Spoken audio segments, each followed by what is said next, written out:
We wish a very beautiful day for everybody and welcome from our studio in the week of transformation, Týden promeny. And it's my great pleasure to welcome today here with us my friend and precious guest, Dorothe Trassl. Dorothe, welcome. Thank you for having me. It's really great pleasure to have you here because I was thinking maybe I know you even more than 10 years right now. Absolutely. For the first time, we met in one of the Brandon Base, the Journey seminars, and you were doing a beautiful yoga there all the time, which in my view, bring yoga into me, and I started to do yoga since then. So it was really great for me, and you were all the time very helping with everything and doing everything for us. So it was great. Thank you very much for coming here, Dorothe. Thank you very much. And I didn't know that I infected you with yoga. Yay! Yeah, that's lovely. Beautiful. And at the beginning of our interview, I would like just to ask you if you can share with us some of your life experiences with regards to changes, transformation. What you did, what happened to you in your life? How to answer this in short. I had many transformational experiences because I had a bit of a rough start in life, I would say. So I was troubled youth. Okay. Wasn't very healthy. Was into drugs and sex and rock and roll and the whole shebang. Oh, really? Yes, I was. And I was not a healthy person, really not. Okay. And then I had children. I see. And I knew I had to do something about my own connection to myself and to life. Okay. Because I had some knowledge, some gut feeling that if I don't heal myself, if I don't grow and transform, I'm going to pass on this to my children, and I didn't want to do that. Okay. So I went into self-development and a lot of things. But eventually, my family and we were moving to South Africa. And in South Africa, I decided I will study psychology. I need to know. I see. And I thought maybe understanding my troubles and understanding why I feel the way I do could help me to heal and to grow out of it. Okay. Well, when you study psychology in South Africa and you want to be a clinical psychologist, you have to work very practical right from the start. I see. So, because I had already studied in Germany, I could start a little higher up in the program, and I had to work immediately. So I joined a welfare organization, and I went into trauma counseling and addiction counseling, which was very good for me, and relationship counseling and all of this. And there in South Africa, I had the biggest transformation of my life when I realized that it was not about simply understanding what was happening, but about really connecting to my feelings. I see. And connecting to my body, my somatic experience. Okay. And it was in South Africa that I also met the Journey, because they were part of, because we were, I was working in a welfare organization, so we were giving treatments and trauma counseling free of charge, and we had a hotline. Okay. And the Journey came in, and they had a program called Journey Outreach, which was intended to pass on this beautiful method to the people that can't afford it. And because we were helping in the really poor centers in the slums and in the areas where people were living that had nothing, but sicknesses and trauma, nothing else, like starving children and all that. And because we were working for these people, the Journey gave us that beautiful tool so that we can distribute it. I see. And when I started to do that journey work, I didn't really know what it was. I was like very innocently going, because I need this for my clients. Right, yeah, of course. It's all the time like this. Not about not me. for me, not for me, yeah. Not for me, I need it for my clients. But when I realized that I had actual problems feeling my feelings, that was my first big switch in my life, that I realized it's not about understanding it, it's really about feeling it, feeling the connection, and then physically feeling it.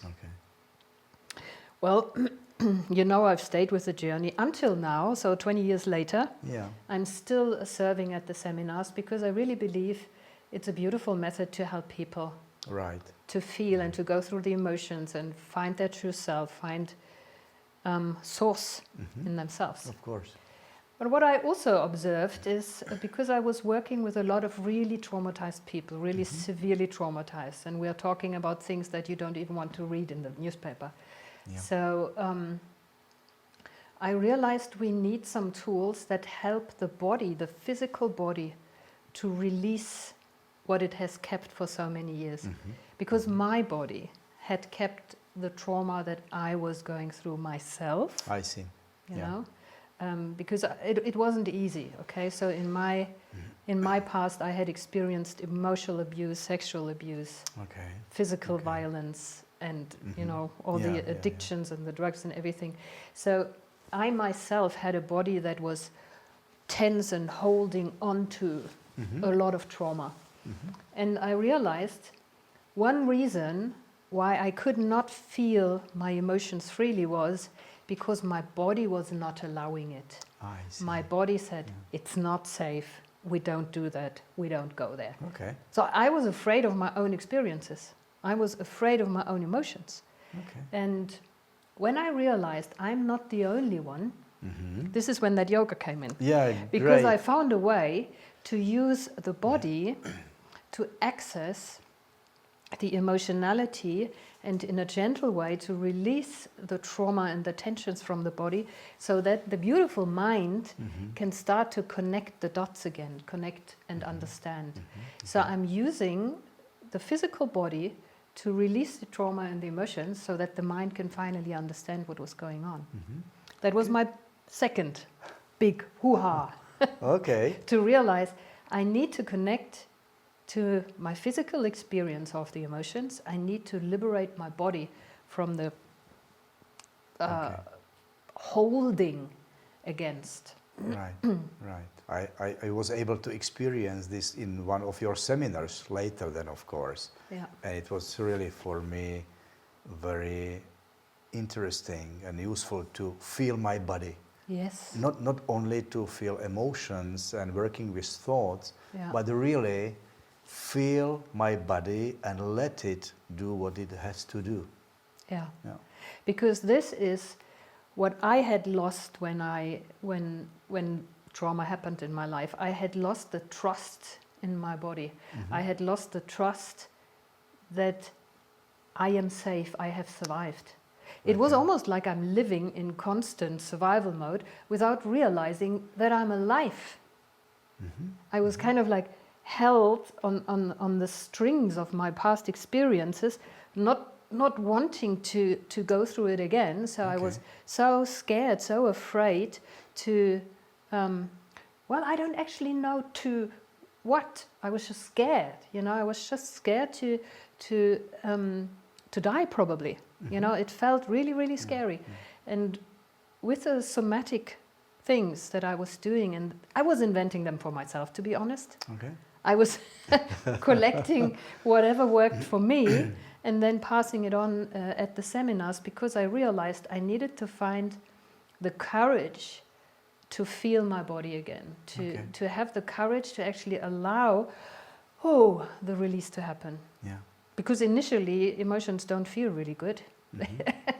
It's great discomfort, you know? Of course. I know something about that, And so I needed to find this trust in myself, trust in the body, and the courage to actually allow transformation to take place. Because you know how it is. I mean, we were in India together. You know, when life pulls the carpet under you, when life pulls the rug under you, and you're like, oh my God. This is the moment where we need to remember that we can trust life, spirit, ourselves, that we can allow ourselves to fall into source, to fall into, back into who we really are. Yeah, mentioning India, of course, it was a great experience for me because, as you know, I'm mostly mental type, and all the time there are some thoughts coming into my mind.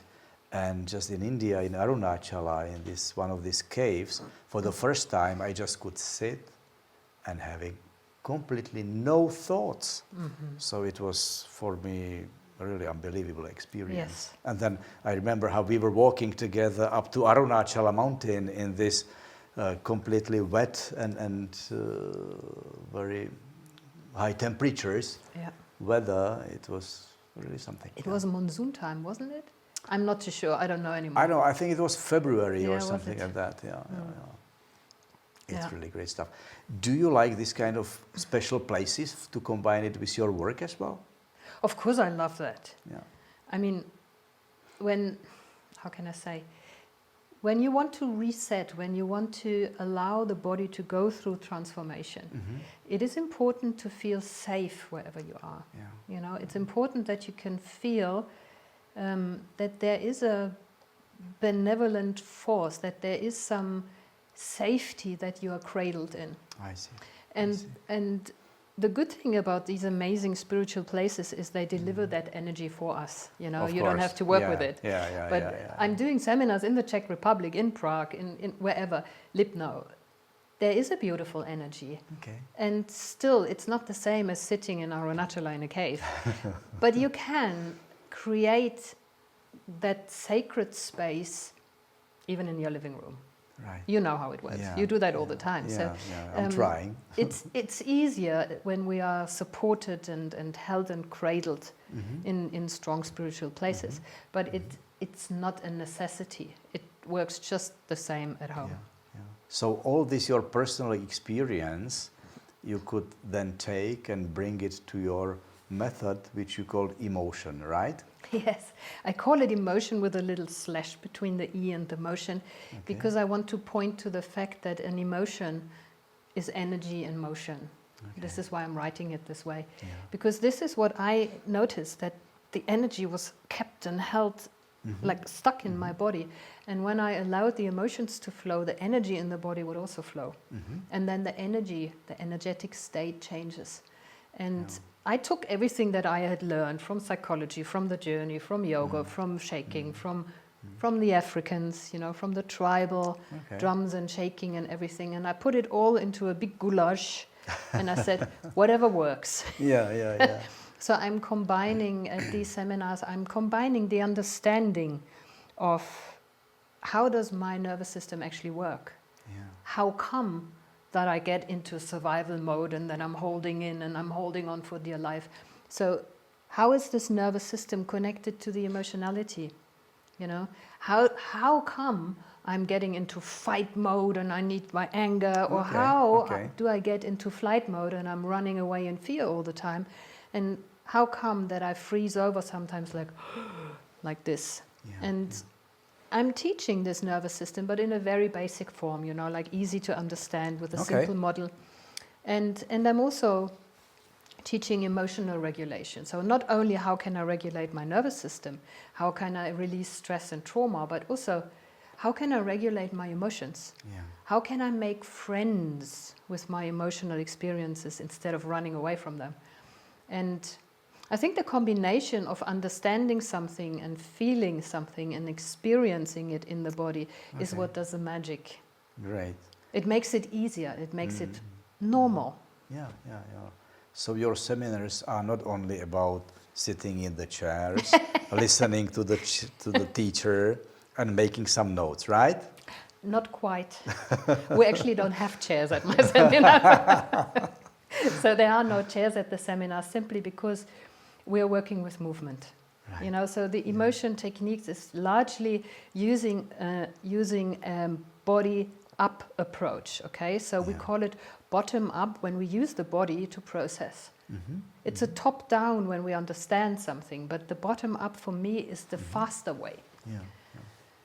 And there are things that we cannot reach with our thinking mind. Like you and I, we love to think, we love to understand. I love knowledge really dearly. And my cerebral personality, so my needing to understand, needing to know, had to step back a little bit so that transformation can take place. Because it's readily available all the time. It's just that we don't feel safe enough to go there. We don't dare, we don't trust enough to actually allow the process to happen. And at my seminars, I'm taking people out of the normal circumstances of, like sitting and nicely detaching and just being a big blob understanding. Okay. And I say, okay, yes, you have an amazing mind, but you also have a very strong heart, and you have a body that is really, really intelligent.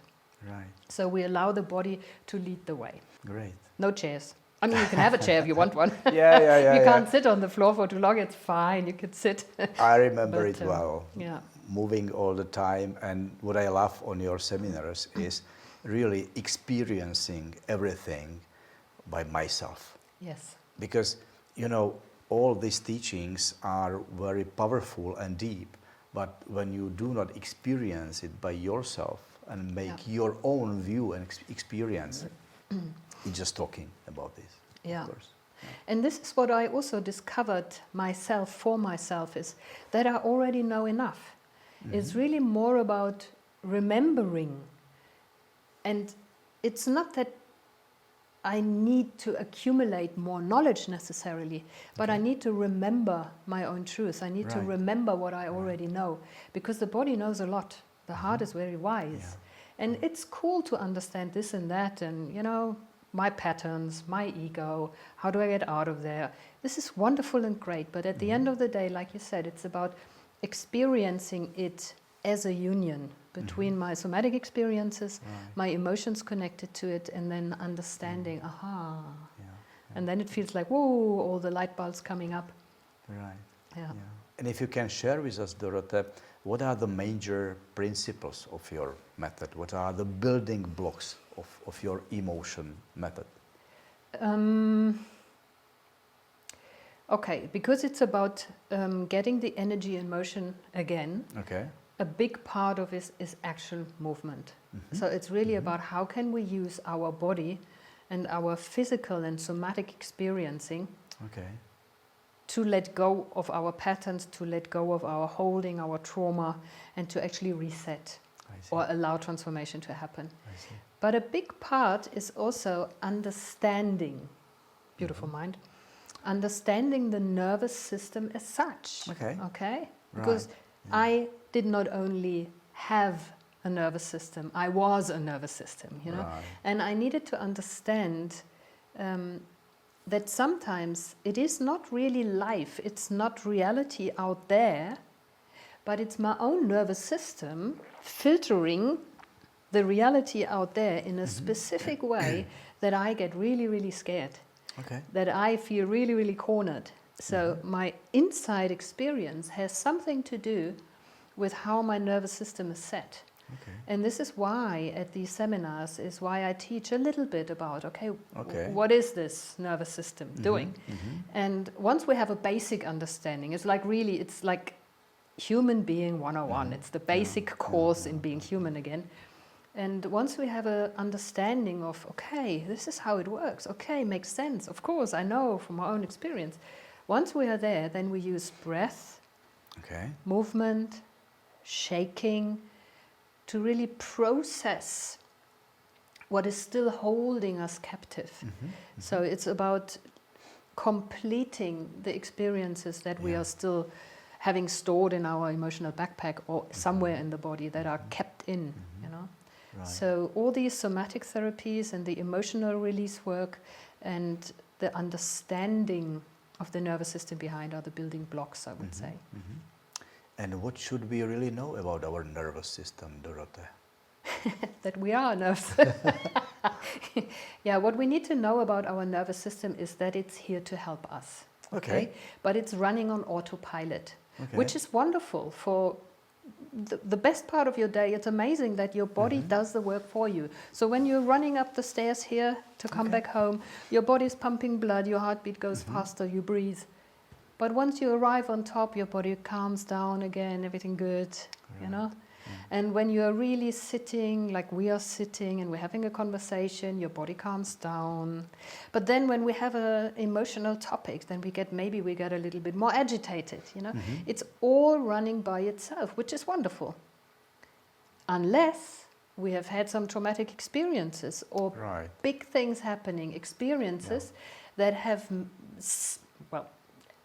made our nervous system stuck in an area. Okay. So you know angry people. Yeah, of course. We have a couple of angry people on this planet, and they are stuck in the fight mode of the nervous system.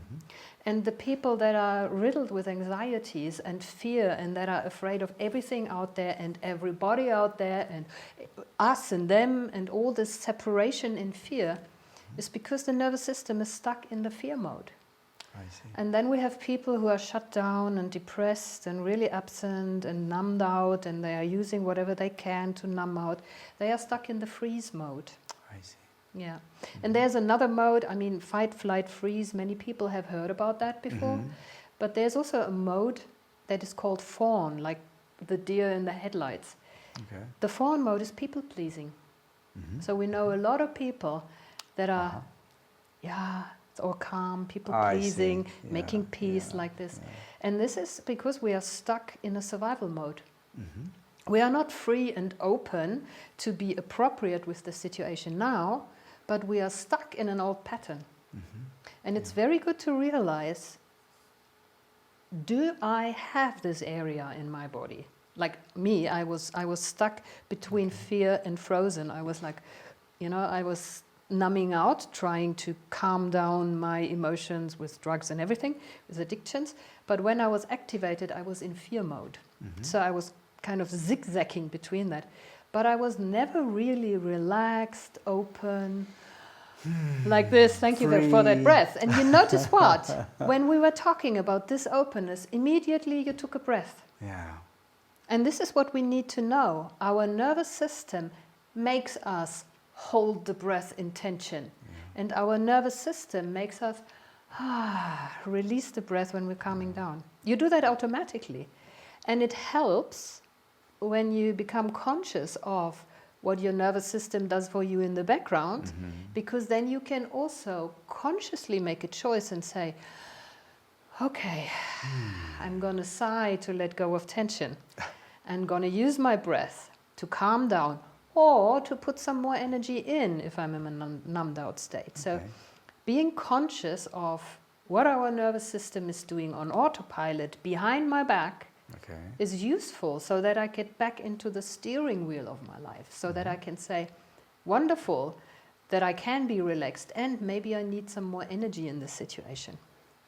Or I'm getting really wrapped up now, I'm feeling activated, so maybe I need to calm down before I take action. It leaves us choice. Right. Yeah. It's like you can drive your car. It's a little bit like, you know, when your emotions are a little bit like children, okay? Okay. You have them, you know, and it's not okay to get rid of them. Okay. Yeah. You just have them. But when you're driving your car, you want to sit behind the steering wheel. You don't want to have your emotions taking over. You don't want your anger to rule the show. You don't want to fear to rule your life. But you want them to be on the back seat and inform you nicely, and you want to take care of them, and you want to be friendly with them, but you don't want to have them behind the steering wheel. And this is what a lot of people experience, that they are not driving their own vehicle in life, but that their emotions have taken over. And this is a moment when I say, okay, it would be a great idea to learn some self-regulation. Yeah, I remember before I was a very angry person, you know. I had to dominate, I had to manage, I had to rule almost. And it was very hard for me, especially when my daughters were growing up. And I had to dominate with anger and everything, and they were crying. So this was for me like completely no-go zone, that I don't want to experience this anymore. And something in me was driving me all the time to go into this fight, to use my anger and dominate. Yeah. This is the beauty. We are both a fan of the Enneagram, aren't we? Right, yeah. The ego work, no ego work. Of course. So this is also something that there is a close connection between my own ego type. So how have I locked in these defense modes? Because that anger, when you need to dominate, it's actually a defense. You know, you're trying to achieve safety for yourself and your family by using your anger. But this is the ego mode, okay? Of course. The ego, the big bodyguard, jumping out of the bushes all the time. But it's almost as if you have this amazing big toolbox, but you're only using the hammer. Yeah. I had a different ego. My ego was running on fear and creativity. I was just too fast for anybody, you know? Just be faster and entertain yourself with life, you know? Go for the pleasures.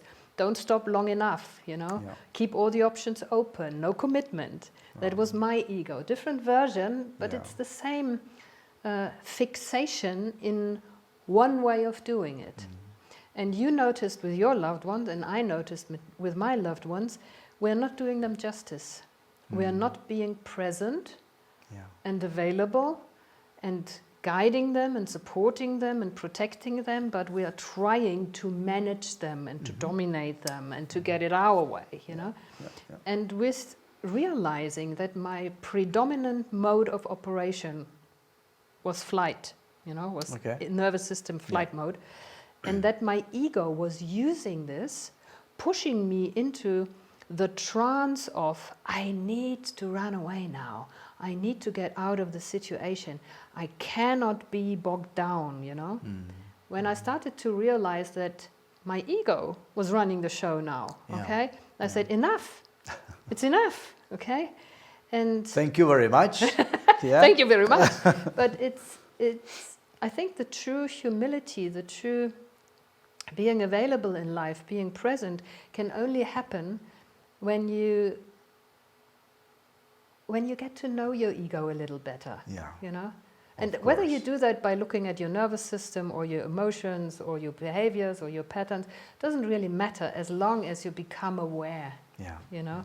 And when you start to become aware, there's so many beautiful tools for liberation and transformation. You know, you're doing this whole thing here about transformation. So for me, it was important to connect the dots, you know, my nervous system setting, my emotions, my ego bodyguard.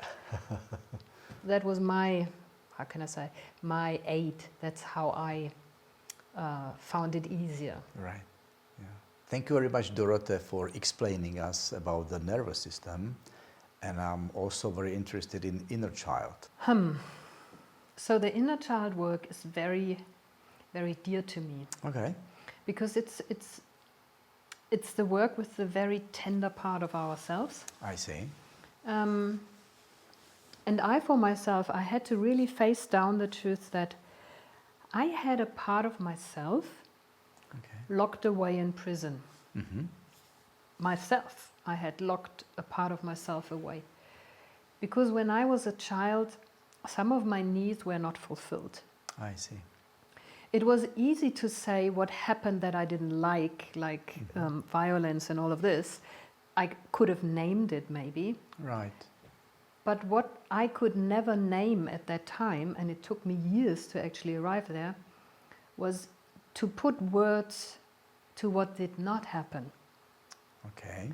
Because I felt, without knowing this, I felt emotionally neglected. I felt not seen, not loved, not supported. I felt actually really alone. I felt lonely. And it was almost a feeling as if I was homesick at home. Okay. You know, I didn't feel the connection, the love, the warmth, the belonging. I didn't have that. Okay. But I could not name it. So I had a big hole in my belly, in my existence. There was like a hole of emptiness. And I was kind of running on empty. So where do I take self-love from when I don't feel it? Okay. How can I support myself? How can I reparent myself when I don't even know how to support myself? And for me, in my case, there was a part of me as a little child that was punished for being emotional. Yeah. There was a part of me that was shamed and felt embarrassed when I had certain kinds of emotions, when I was weak or sad. Okay. I don't know whether you ever heard that sentence, but it's a very German one. Don't cry or give you a reason to cry. Yeah. We use it as well, or we use go out and come when you are come back when you are normal. Yes, exactly. Yeah. So I don't want to do parent bashing, okay? I don't want to, because my parents did the best they could, but they were survivors of World War II. So their main thing was survival. It wasn't necessarily being all emotional and all of this. And at that time, and really until I was in my 30s, I could not put words or a name to my experiences. And I just knew that something was missing. And it took me really to do inner child work for myself, develop my own meditations to get in contact with this little exile part of myself that I had locked away. Okay. It was as if my ego bodyguard was standing in front of the door. No one will get in. Yeah. No one will get out. It's too dangerous. Too dangerous. We don't do this. Okay. But that part, my wounded inner child, was also the part that was missing for my aliveness. So my whole creativity, my wonder, my awe in life, all these sparkling qualities that you see in little toddlers, in children, that was the part I had locked away too. So I needed to make a deal with my ego to say, okay, let me just get to my inner child and you will have an easier job.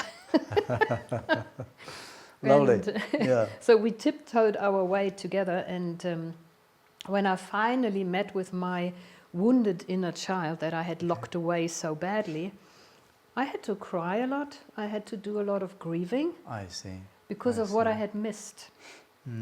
And the really interesting part is, once I had done my healing and took my inner child at home to myself, when I gave my inner child a home and I was in contact and in conversation with my wounded inner child, all of a sudden she began to inspire me. She began to make me creative and loving and all this gratitude and wonder and this wow, life. That came back, and it made me so alive, And this is something I think that people get, when you get in contact with somebody who has done this kind of transformation, who has undergone their healing, however hard it would be, but you get this little spark. I think it jumps. Yeah. And also the amazing thing was, once I was in contact here and I had healed that and I had reparented my own inner child, all of a sudden my parents changed.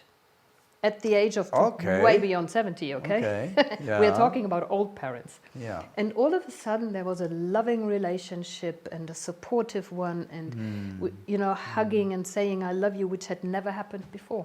Yeah. Simply because something had changed. I had become fully myself. And that tenderness that we need to come to our inner child, this is what I love about the work. Okay. Because I don't want to just push and, but do it a soft way, do it in a humble way, do it in a tender way. Yeah. And then life is wonderful. My parents are still alive, by the way. Excellent. And we go on holidays together, well, small ones, because they are really, really old now. But we do small little excursions, and I really enjoy every day I have them in my life. And that wasn't always the case. This is really great that it can change our relationships with regards to our parents, So.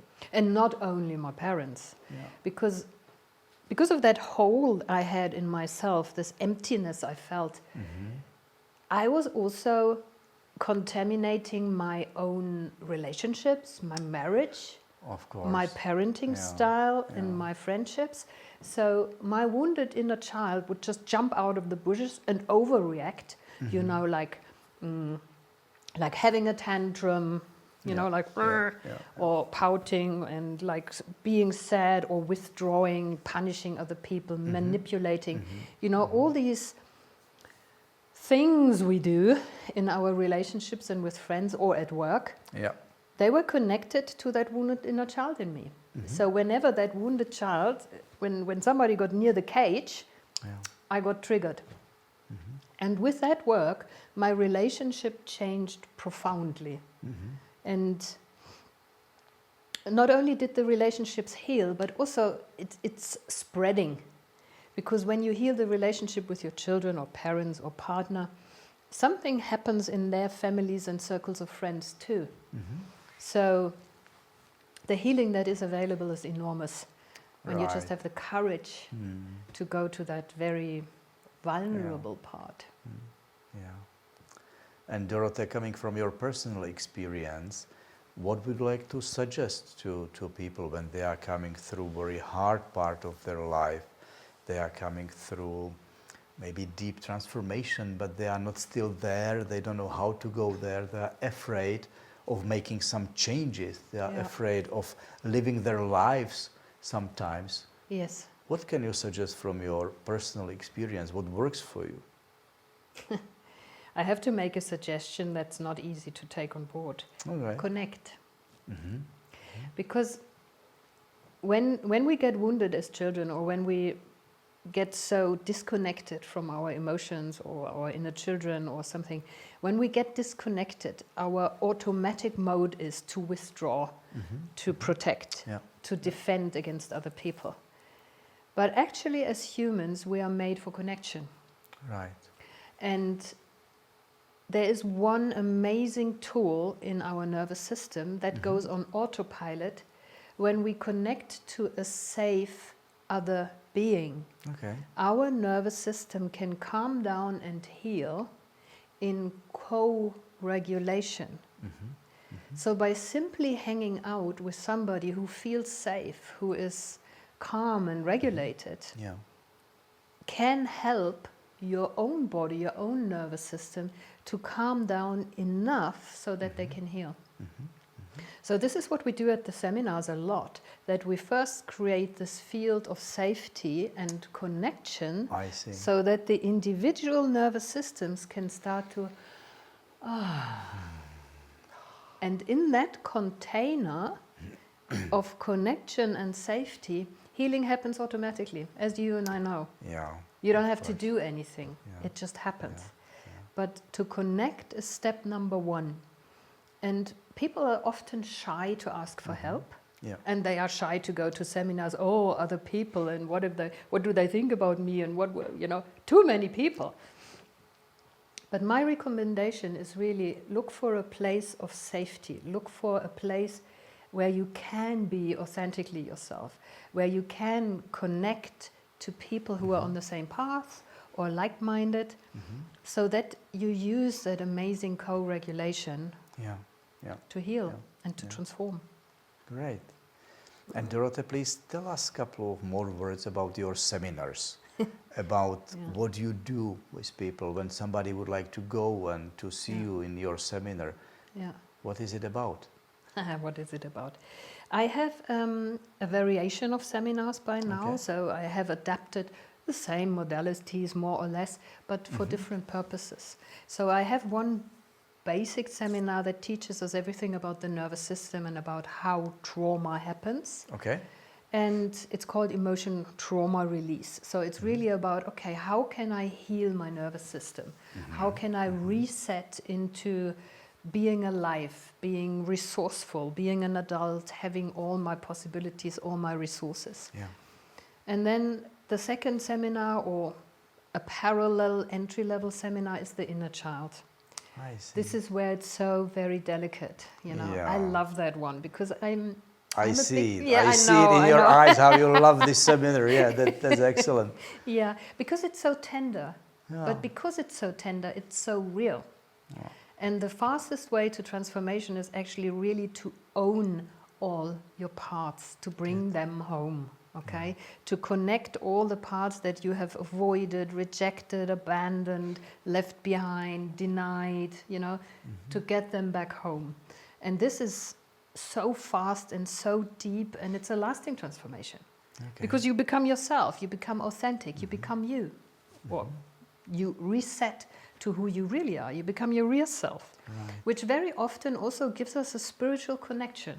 Okay. Because trauma disconnects us first from our own experience of the body and the emotion and everything. It also disconnects us from other people. I see.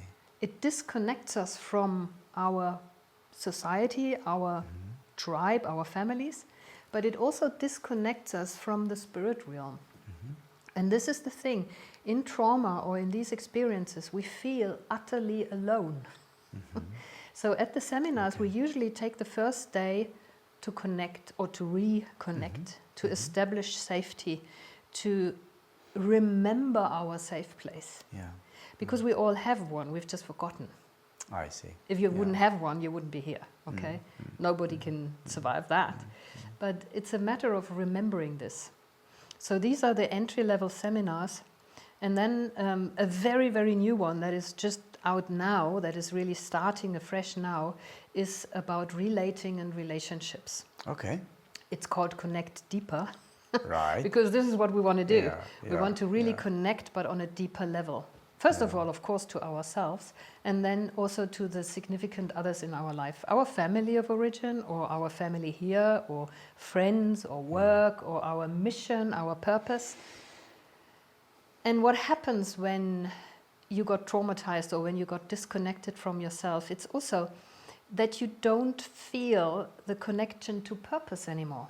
Okay. Many people don't really feel their mission, their path, their purpose because of that disconnection. So in that seminar, we're actually resetting our brain to connect to ourselves and other people in a deep way. And I bring in a little bit of the attachment system too, because we attach in different ways depending on our first experiences with our primal caregivers. Yeah.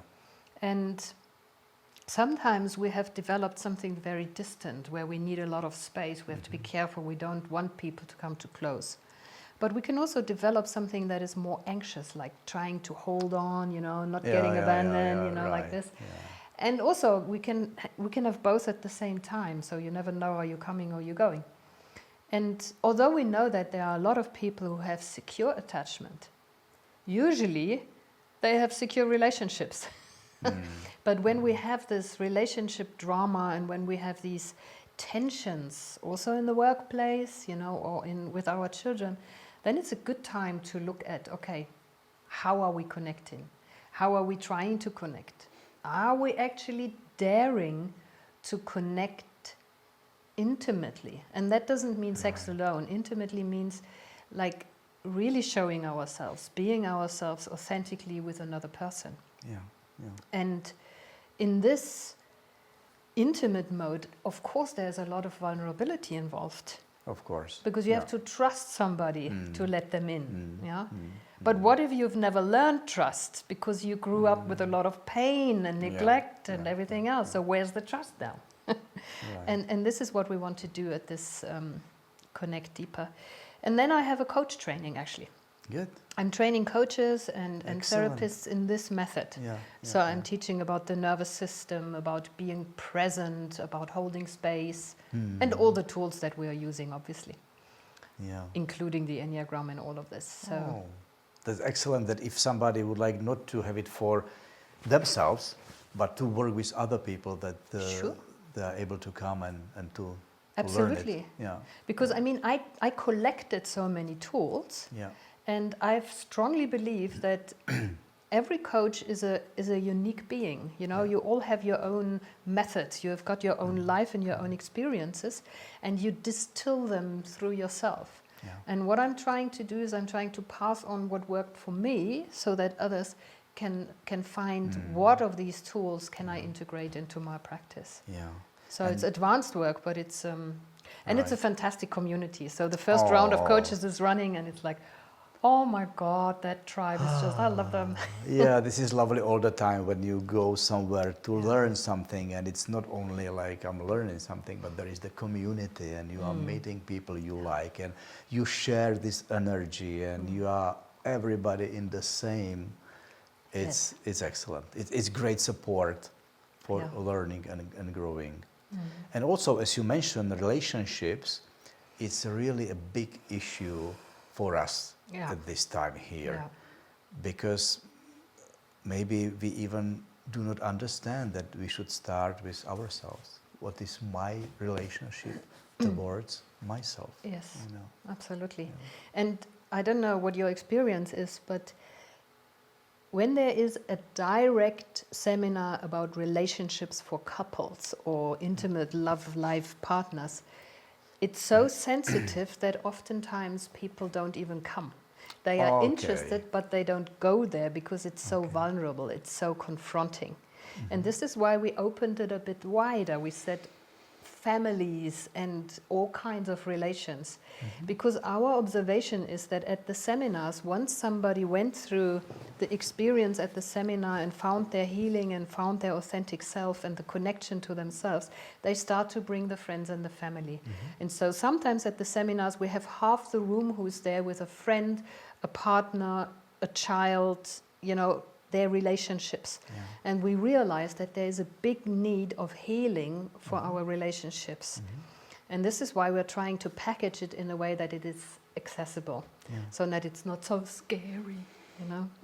Because some people stay single not because they choose to, but because it is so difficult for them to allow somebody in, to allow intimacy to happen, to allow the connection and the trust to be there.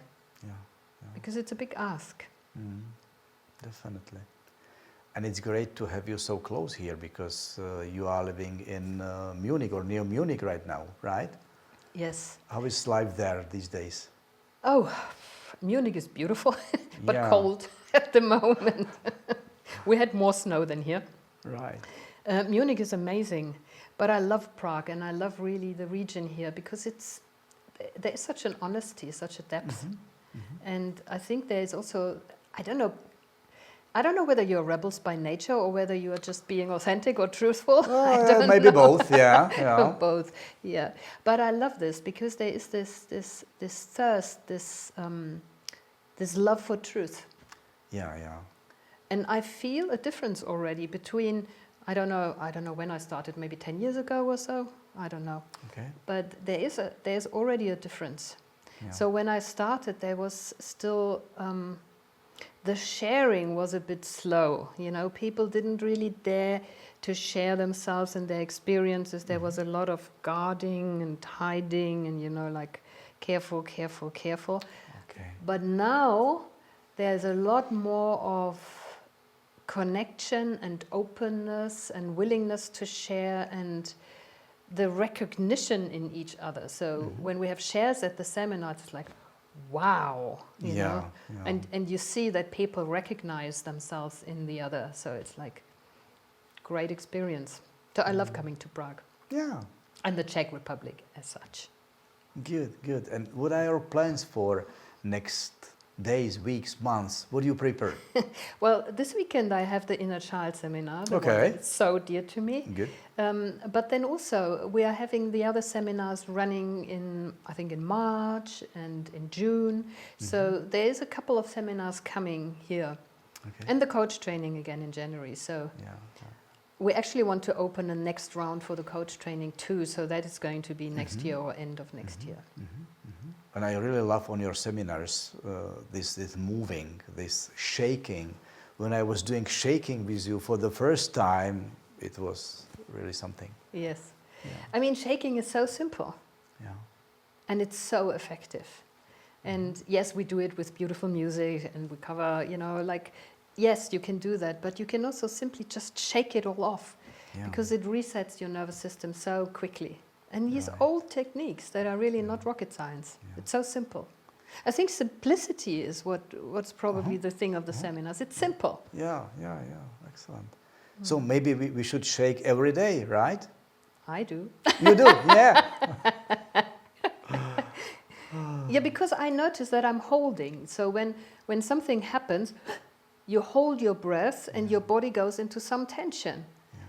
Maybe you realize, and you sigh out and you let go. Maybe not. And then you realize an hour later, oh, I feel so tense, my neck, my back, my everything. And then I simply shake. Why would I hold this? So I'm not I'm not tolerating pain anymore. In my Great. distant past, I would carry injuries and pain and tension forever. No, thank you No very need much. now. No. Good. Why would I? Yeah. Breathe, shake, move, do something about it, but don't just let your body suffer. Yeah. I mean, it's painful. Excellent. You know, I'm doing yoga each morning, not a very long one, but like 15, 20 minutes. And the major part is this sun salutation. Yeah. And you learned it a couple of years ago, that it's not only like yoga, but it's also pray for something. Yes. So I'm able to pray every day for something what is really important for me, even for the day, how my day will look like, what I want, what I will do, whom I will meet, and just put there this pray and do yoga in this, and this is really great for me. Yeah. You know. And it's so quick, it's 5 minutes. Yeah, Well, yeah. however long you want to do that. But this is why I repeat it and at the seminars more than once, because the yoga sun salutations that you can see everywhere on YouTube, it's not a problem, you can find them everywhere, but they are not just a movement up and down and back and so on, but they are intention setting, they are prayer. It's called the Surya Namaskar, it's the greeting to the sun with this, the eternal, the big, the eternal one. And I love it to use it in the intention setting, because like you say, when you get up in the morning and you allow your body to move and open and stretch, you feel the energy. You feel the intention rising in the body. So you don't have to do all your thinking, ooh, ah, but you can really feel it, it carries you. And when you start your day like this, like you say, it carries you through the day. Right. And it makes such a difference, because then your whole body, your heart and your mind, they are in one direction. And it's not a prayer for I want a Ferrari, but it's the prayer for truth. Yeah, well, isn't it? Eh? Yeah. It's not what you're praying for. Of course, I don't want Ferrari. No, but it's really, it's truth praying through you. Yeah. And this is what I mean about the connection and the purpose. We can run through life disconnected and running after external things. But this is never going to fulfill us. Of course. But what is filling us and nourishing us and carrying us is when that purpose, that prayer inside, okay? Yeah. When the meaning that this life has for me, when this is living through me, guiding me. Right. This is when it starts to, make sense. And then it's like following the breadcrumbs. Yeah. So you simply put yourself into that connection and then it flows by itself. That's really great, and I think you had a beautiful video on this, right? Yes, I do. Maybe we could share it with people, because it's beautiful. Really very inspirative. Yes, yes, absolutely. Like a present from you to them. Yes, my little gift to you. Yeah. Excellent. Yes. Good. And it was actually filmed in Bali, so it was actually nice to look at. Okay, great. So, Dorothe, for the end of this beautiful meeting, it was really pleasure to meet you this way again. Likewise. Here in Průhonice. What would you like to mention for our people, for anybody at the end of this beautiful meeting? Well, my wish for everybody is have the courage to be yourself. Dare to be you. Great.